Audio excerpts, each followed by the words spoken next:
I occupy because I think we need a user-generated society. I've come from an art and creative background, and I just noticed that if you have a hand in creating something and collaborating in creating something, that you take a much better care of it. I think what is currently called democracy isn't democracy. I think everyone in Australia and the world is standing up, including me, and saying that they want to have a hand in creating the system that we live within.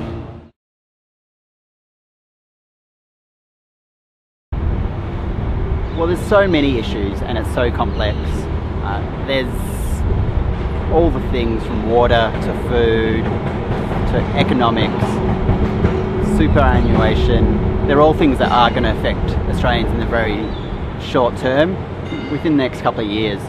So I think we just need more foresight to actually deal with these things instead of being reactive. And we're in a beautiful position in Melbourne and Australia to really think about what is happening around the rest of the world and incorporate the positive things that have come out of the Occupy movement and other social movements into what we have at the moment.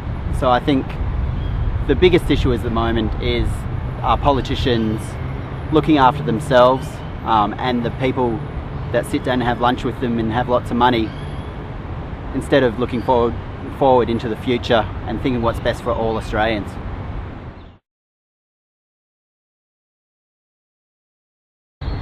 Yeah, I got a text message very early. I was at home saying that the council had served the notice and that riot police and and the horses and everything were coming in, and it was a real shock to me. I didn't believe that they would do that against such a beautiful and peaceful demonstration.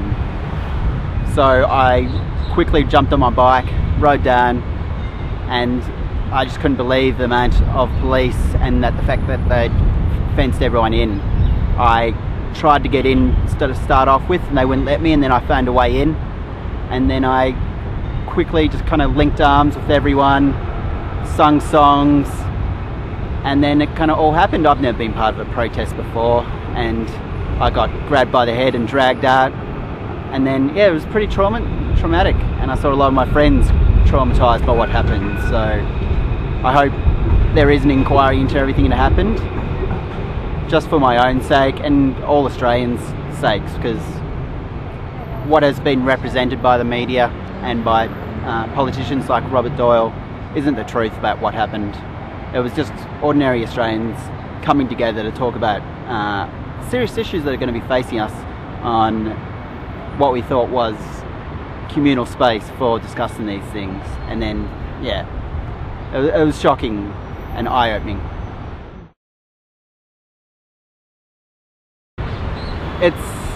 The treatment of Occupy Melbourne is a great example of everything that's wrong with this world. They're willing to bring in force and use stupid bylaws instead of just having a chat about what are the concerns of these people. I think it has demonstrated for me that there is interests that don't necessarily have the people's interests at heart at play within this whole situation. I can't see any other reason why we've been treated the way we have been. It's not about us being in a park, it's about them suppressing people wanting to have their voice heard in democracy.